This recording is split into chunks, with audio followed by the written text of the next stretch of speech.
Perkenalkan, nama saya Laudia Fitri, NIM BCA 118142. Saya akan menyampaikan materi pengauditan 2, yaitu audit atas proses right issue. Apa sih yang dimaksud dengan right issue? Istilah right issue di Indonesia dikenal pula dengan istilah hak memesan efek terlebih dahulu karena emiten mengeluarkan saham baru dalam rangka penambahan modal perusahaan dengan terlebih dahulu ditawarkan pada pemegang saham saat ini.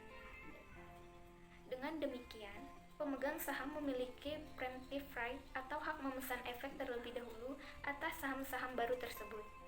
Kebijakan right issue merupakan upaya emiten untuk menambah saham yang beredar guna menambah modal perusahaan. Sebab dengan pengeluaran saham baru tersebut, berarti pemodal harus mengeluarkan uang untuk membeli saham yang berasal dari right issue, kemudian uang ini akan masuk ke dalam modal perusahaan. Right issue merupakan hak pembeli saham tambahan yang dilakukan oleh perusahaan dengan cara memesan terlebih dahulu dengan harga yang telah ditentukan sebelumnya untuk tanggal tertentu. Kemudian akan dijelaskan tujuan dari audit atas proses right issue. Di sini tujuannya untuk memeriksa kewajaran proses right issue dalam arti apakah dilakukan sesuai dengan keputusan Ketua Badan Pengawas Pasar Modal.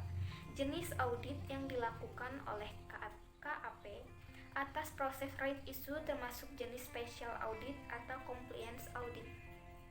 Untuk menghimpun dana segar yang akan digunakan untuk ekspansi usaha, membayar pinjaman atau untuk modal kerja, dan untuk meningkatkan porsi kepemilikan pemegang saham atau meningkatkan jumlah saham yang beredar. Jadi, dengan adanya right issue, kapitalisasi pasar saham akan meningkat dalam jumlah yang lebih kecil daripada presentasi jumlah lembar saham yang beredar. Umumnya diharapkan penambahan jumlah lembar saham di pasar akan meningkatkan frekuensi perdagangan saham tersebut atau dengan kata lain dapat meningkatkan likuiditas saham. Adapun tahapan-tahapan dalam proses audit right issue, yang pertama, meminta kopi pernyataan pendaftaran dan memeriksa apakah pernyataan pendaftaran tersebut sesuai dengan peraturan. Yang kedua, meminta kopi prospektus dalam iklan prospektus tersebut, memeriksa apakah bentuk dan isi prospektus sesuai dengan peraturan. Yang ketiga, meminta akte notaris yang berhubungan dengan right issue. Yang keempat, membandingkan laporan hasil penjatahan saham dengan daftar hasil penjatahan saham yang diterbitkan oleh Biro Administrasi Efek yang mengelola administrasi perusahaan.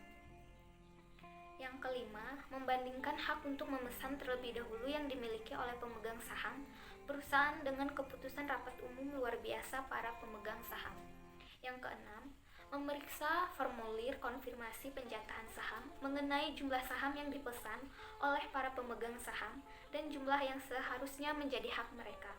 Yang ketujuh, memeriksa formulir konfirmasi penjatahan untuk mengetahui kesesuaian hasil penjatahan dengan keputusan rapat umum luar biasa para pemegang saham.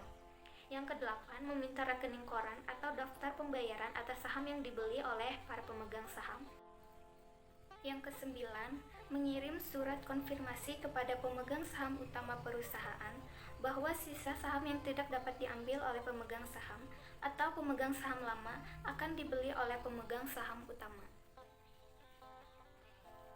Kemudian, saya memilih kasus pelaksanaan hak memesan efek terlebih dahulu PT Bank Mandiri Persero Tbk BMRI yang dilakukan pada tahun 2011.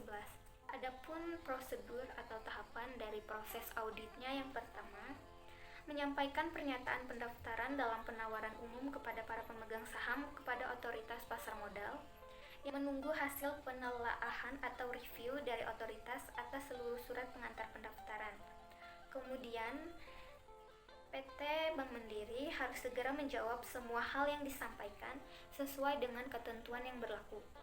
Selanjutnya, menyampaikan perubahan atau tambahan informasi yang telah diminta oleh otoritas. Selanjutnya, menyelenggarakan rapat umum pemegang saham luar biasa dalam rangka right issue dan memilih penambahan modal dari setengah atau lebih saham yang hadir. Kemudian, menentukan tanggal daftar pemegang saham yang akan mendapatkan DPS right. Selanjutnya, penentuan tanggal DPS right selama 8 hari kerja setelah pelaksanaan rapat umum pemegang saham luar biasa. Kemudian membagikan SBR yang diterbitkan kepada seluruh pemegang saham sesuai dengan jumlah saham lama dibandingkan dengan jumlah saham yang baru. Lalu pelaksanaan distribusi SBR sekaligus masa penawaran umum atau masa perdagangan right dimulai minimum 5 hari kerja dan maksimum 30 hari kerja, dan pembayaran pemesanan saham tambahan dapat dilakukan paling lama 2 hari setelah perdagangan SBR berakhir. Kemudian diketahui jumlah SBR yang telah dikonversikan dan atau jumlah SBR yang tidak dikonversikan menjadi saham baru. Nah, prosedur yang terakhir setelah masa penjatahan, PT Bank Mandiri wajib menunjuk akuntan publik untuk melakukan audit penjatahan, termasuk pembagian SBR paling lambat 30 hari setelah penjatahan berakhir. Sekian materi yang dapat saya sampaikan. Saya mohon maaf jika terdapat kesalahan dalam penyampaian materinya. Saya ucapkan terima kasih atas perhatiannya dan salam sehat untuk kita semua.